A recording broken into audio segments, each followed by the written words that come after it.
ఏపీలోని నెల్లూరు జిల్లా కావలి toll plaza దగ్గర భారీగా బంగారం పట్టుబడింది. కావలి టోల్ ప్లాజాలో ఓ కారులో తరలిస్తున్న 3 కోట్ల విలువైన బంగారాన్ని పట్టుకున్నారు పోలీసులు. కారు చెన్నై నుంచి విజయవాడ వెళ్తున్నట్లుగా గుర్తించారు. డ్రైవర్ కమలేష్ ను అదుపులోకి తీసుకుని విచారిస్తున్నారు పోలీసులు. కొందరు వ్యాపారులు చెన్నై నుంచి బంగారం కొనుగోలు చేసి వివిధ ప్రాంతాల్లో అమ్ముతున్నట్లు గుర్తించారు పోలీసులు.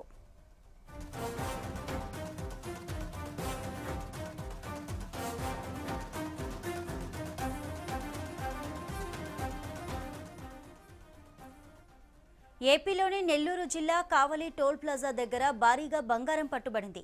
కావలి టోల్ ప్లాజా దగ్గర ఓ కారులో తరలిస్తున్న 3 కోట్ల విలువైన బంగారాన్ని పట్టుకున్నారు పోలీసులు. కారు చెన్నై నుంచి విజయవాడ వెళ్తున్నట్లుగా గుర్తించారు. డ్రైవర్ కమలేష్ ను అదుపులోకి తీసుకుని విచారిస్తున్నారు పోలీసులు.